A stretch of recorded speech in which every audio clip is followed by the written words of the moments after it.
Muy buenas noches, hermanos, hermanas. El Señor les bendiga mucho. Una vez más compartiendo la palabra del Señor en el altar familiar, así como nuestra hermana Laura comparte los devocionales a la mañana. A esta hora nos reunimos nuevamente para compartir la palabra del Señor en los altares familiares. Cumpliendo de alguna manera lo que dice la palabra del Señor allí ordenado por el Señor a Josué en el capítulo 1, verso 8, dice: nunca se apartará de tu boca este libro de la ley, sino que de día y de noche meditarás en él, para que guardes y hagas conforme a todo lo que en él está escrito, porque entonces harás prosperar tu camino y todo te saldrá bien. Más aún en este tiempo de dificultad, de prueba, en el cual quizás a través de la pandemia y el aislamiento estamos pasando por diversas situaciones, que es importante que estemos afirmados en la palabra del Señor para que, como leíamos recién, todo salga bien. Amén. Hace un tiempo que estaba deseando llevar adelante un estudio y bueno, cuando ha comenzado nuestra hermana Laura en el libro de Génesis, es como que tuve la confirmación de continuar también yo con el libro de Éxodo, viendo este libro como el paso del pueblo de Israel desde Egipto a la tierra prometida, a Canaán, las situaciones que tuvieron que pasar, cada una de las pruebas que enfrentaron y cómo fueron poco a poco conociendo a Dios en su caminar para alcanzar todo lo que las promesas de Dios habían establecido para sus vidas. Ahora, ¿cómo es que el pueblo de Israel llegó a Egipto? Usted se acuerda que José fue vendido por sus hermanos a unos mercaderes que iban vendiendo esclavos. Estos esclavos, entre los cuales estaba José, llega a Egipto, es comprado por Potifar. Posteriormente, a causa de un problema que tiene con la mujer de Potifar, no en el cual fuera culpable José, termina preso injustamente. Allí conoce al copero y al panadero del faraón, interpreta los sueños, el panadero muere, el copero es puesto nuevamente en su lugar y se olvida de José. Cuando llega el tiempo en el que Faraón tiene un sueño que nadie podía interpretar, es cuando el copero recuerda. Allá en la cárcel había un israelita que interpretó el sueño del copero y el panadero y sucedió como él dijo. Entonces ahí es cuando manda a llamar Faraón a José. José interpreta el sueño de Faraón y Faraón dice: ¿a quién otro podemos poner con la guía del Señor para llevar adelante esta tarea tan importante que es enfrentar? La parte más fácil serían los 7 años de abundancia. Cualquiera puede enfrentar 7 años de abundancia. Ahora, ¿cómo es que sobreviviremos a los 7 años posteriores, que son 7 años de escasez? Entonces, en esa situación fue que Faraón establece a José en Egipto como el segundo, como el gobernador de Egipto y administrador de todas las cosechas. El pueblo de Egipto era un pueblo agricultor que cosechaba cereales, granos y de esta manera comenzó a sembrar todos los campos que tenían a su alcance, a su disposición, para ir acumulando el grano que se generaría en estos 7 años de producción, 7 años de abundancia.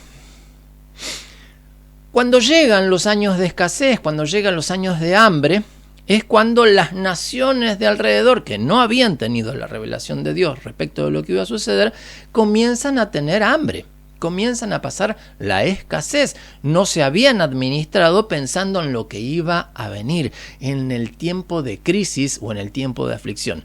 Un poco lo que conversábamos en el día de ayer. Cuando sucede esto, entonces, el pueblo de Israel tenía dinero, pero no tenía grano. Entonces no tenían los recursos necesarios. Con el dinero que hacen, van a comprar a Egipto, que allí sí había grano. Cuando llegan allí, José los reconoce, comienza con una charla, con una pequeña trama que él arma para que finalmente Benjamín llegara a su presencia. Benjamín era su hermano menor, era aquel que había quedado al cuidado de Jacob como su perla más preciosa, quizás cuidándolo, porque ya había perdido a José y no quería perder también a Benjamín. Entonces es que sus otros hermanos habían ido a Egipto. Arregla todo para que la próxima vez que tuvieran que llegar a comprar cereal a Egipto, tuvieran que llegar con Benjamín. Un poco tienen que discutir con el padre para lograr convencerlo de que el señor de Faraón no les iba a vender cereal si no iban con este hermano menor, Benjamín. Cuando llegan ahí es cuando, en resumidas cuentas, José se presenta delante de sus hermanos, se hace reconocer por sus hermanos, la noticia llega a Faraón, hace traer a la familia de José a Egipto y los establecen en lo mejor de la tierra ganadera para el pueblo de Israel, porque el pueblo de Israel era un pueblo ganadero. Para los egipcios, el ganado, aquel que cuidaba ganado, era alguien menospreciado, de poco valor, no se le tenía en cuenta. Entonces al pueblo de Israel se lo respetaba simplemente por el hecho de que eran la familia de José, el que hasta ahora venía siendo el segundo de Faraón. ¿Y por qué? Por la gracia que Dios había puesto en él, estaban hoy vivos, sobreviviendo, y no solamente de esta manera, sino que la nación de Egipto se estaba enriqueciendo. ¿Por qué? Porque los dineros de las otras naciones laterales, contiguas, ¿no es cierto?, empezó a llegar a Egipto. ¿Para qué? Para comprar el cereal, para comprar el alimento. Así es que Egipto aflora como una potencia mundial, enriquecida totalmente, comienza a generar obras de construcción monumentales. Allí es como se establece el pueblo de Israel en Egipto y quedan en la ciudad de Gosén. Los que entran a la tierra de Egipto es un pequeño grupo, es la familia de Israel con sus hijos, que están mencionados aquí en el libro de Éxodo, que vamos a dar lectura a unos versos. El primer capítulo de Éxodo está titulado Aflicción de los israelitas en Egipto. Jesús dijo: en el mundo tendréis aflicción. Y Egipto siempre representa el mundo, representa el sistema del mundo, representa a aquellos que están alejados de Dios, que no conocen a Dios o que no aman a Dios. Y justamente en medio de ellos el pueblo de Israel tiene aflicción.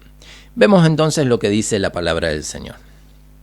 Estos son los hijos de Israel que entraron en Egipto con Jacob. Cada uno entró con su familia: Rubén, Simeón, Leví, Judá, Isaacar, Zabulón, Benjamín, Dan, Neftalí, Gad y Aser. Todas las personas que le nacieron a Jacob fueron 70, y José estaba en Egipto. Y murió José y todos sus hermanos y toda aquella generación, y los hijos de Israel fructificaron y se multiplicaron y fueron aumentados y fortalecidos en extremo, y se llenó de ellos la tierra. Verso 8. Entre tanto se levantó sobre Egipto un nuevo rey que no conocía a José, y dijo a su pueblo: He aquí el pueblo de los hijos de Israel es mayor y más fuerte que nosotros. Gloria al nombre de Jesús.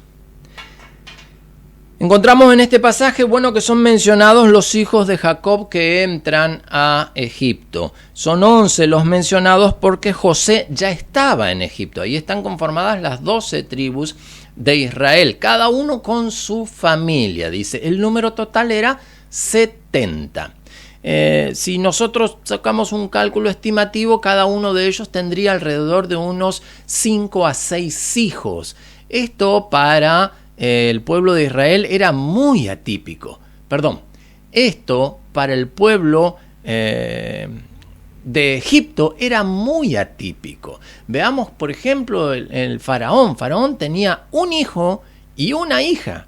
Y era bastante común en el pueblo de Egipto de que la familia no superara este número. Aquel que ya tenía 3, 4 hijos en una familia numerosa, numerosísima, le diría. Pensar en el hecho de que Jacob había tenido 12 hijos era, wow, una tremenda prole que tenía. Su descendencia era amplísima. Y bueno, esto ha sucedido justamente con el paso de los años. Muere José, muere toda esta generación, muere Jacob también, y la sucesión de la era patriarcal ahí comienza a tener una ruptura, tiene un corte. Abraham tiene a Isaac. Isaac tiene a Jacob. Jacob tiene a José, y de José no tenemos más descendencia. No hay una nueva persona que se levante con la gracia, con la unción de Dios, con el conocimiento de Dios, una persona que tenga un encuentro con Dios. No se pudo levantar un nuevo patriarca que tuviera ese contacto con Dios como tenían los anteriores, que bendecían a sus hijos, que derramaban sobre cada uno de ellos una bendición que era profética de lo que sucedería más adelante. Cuando muere José, José no tiene a quien dejarle el patriarcado. José no le deja su patriarcado, no extiende el patriarcado hacia nadie. Y ahí es cuando encontramos que el propósito de Dios para el pueblo de Israel no era que se quedara en Egipto cómodamente en esas tierras de Gosén que eran buenas para la ganadería.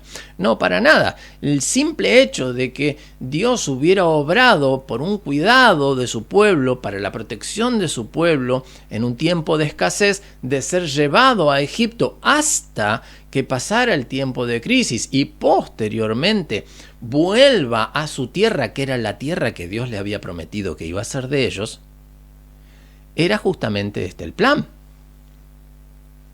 Pero no sucedió así. Se acomodaron, se pusieron cómodos en Egipto. Les empezó a gustar la vida de Egipto, una nación rica, poderosa, con mucho potencial. Ellos estaban en un lugar de privilegio, cómodos con su pueblo, con su nación, con sus leyes.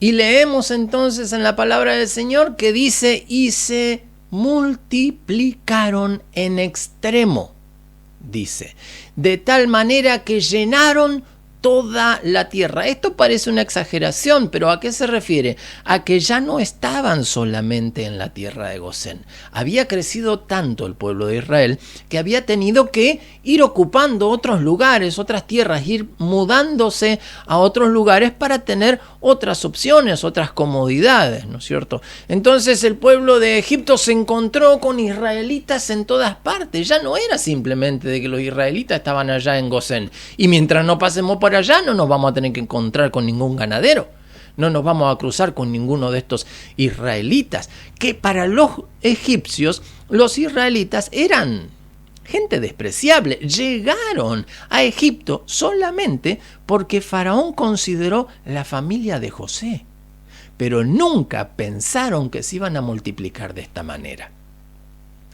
Llegaron a multiplicarse tanto que dice que el nuevo rey que se levantó en Egipto los vio y dijo: estos son más fuertes y más poderosos que nosotros.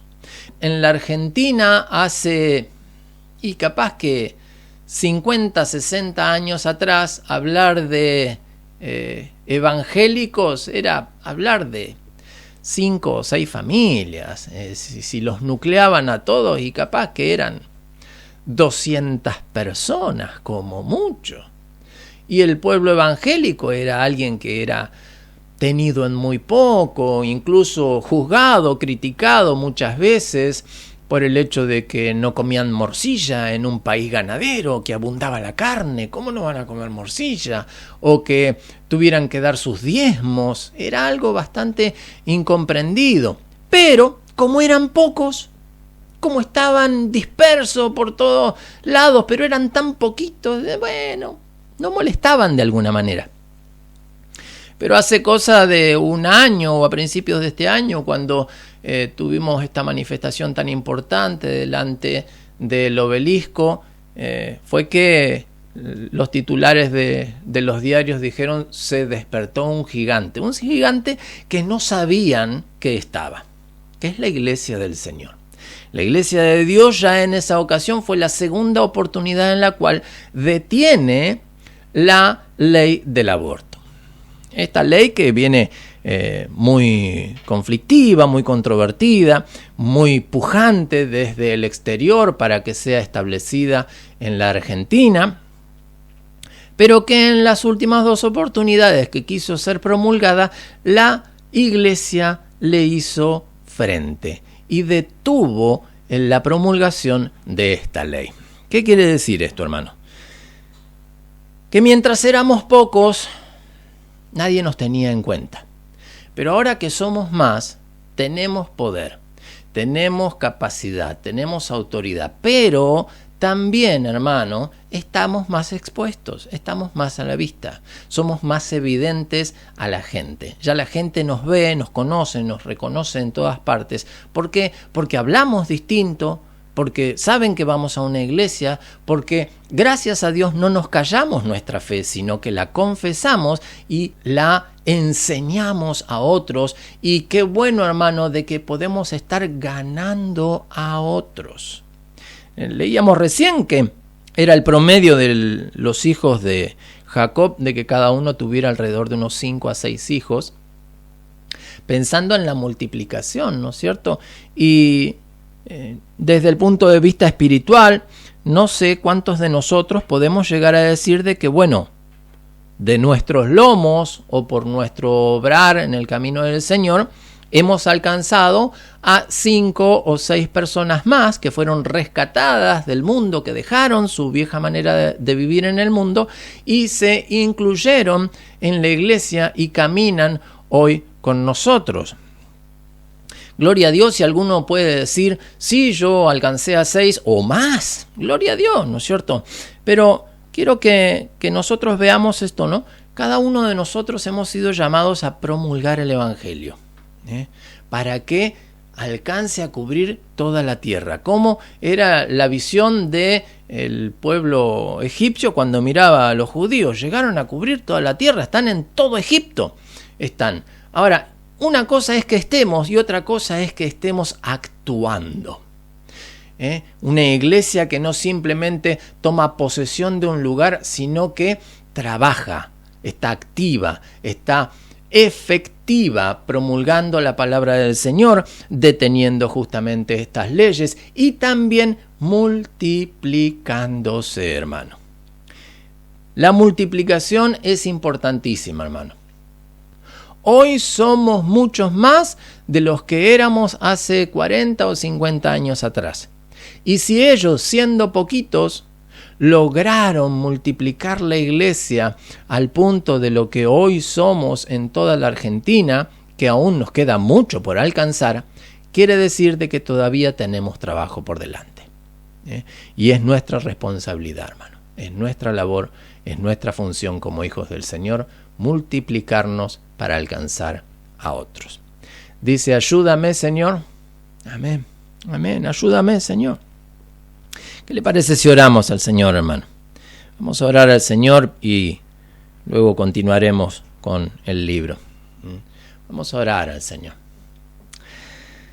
Amado Padre, bendito Dios, te damos gracias, Señor. Gracias, eterno Rey, porque tú, amado Señor, has comenzado con tu Hijo, amado Señor, aquí en la iglesia.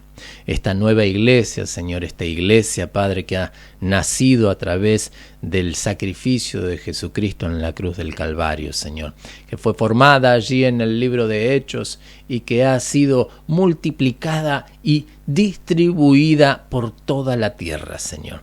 Te pedimos, amado Señor, que este gen de multiplicación, eterno Dios, que tú has puesto en cada uno de tus hijos, Señor, no sea, amado Dios, sin fruto, sino que podamos, bendito Dios, multiplicarnos en otros, Padre, alcanzando a otros. Y si ya alcancé a uno, entre dos, que podamos alcanzar a dos más. Y ya somos 4, que podamos alcanzar a 4 más, Señor. En el nombre de Jesús, bendito Rey, para que tu iglesia, amado Señor, sea numerosa, sea poderosa, eterno Rey. Y aún, bendito Dios, que tu palabra, Señor amado, sea promulgada, sea anunciada en toda la tierra, Padre. En el santo y maravilloso nombre de Jesús, Señor, te pedimos que tú nos auxilies, habilítanos, capacita a cada uno, amado Señor, dándonos la gracia, la unción, bendito Rey, para poder alcanzar a otro, Señor, con tu palabra, para que otro, amado Dios, pueda ser rescatado, amado Señor, del infierno, que pueda ser rescatado, bendito Dios, del pecado y de la muerte. En el santo y maravilloso nombre de Jesús, Señor, te lo pedimos y te damos muchas gracias, mi Señor. Amén y amén.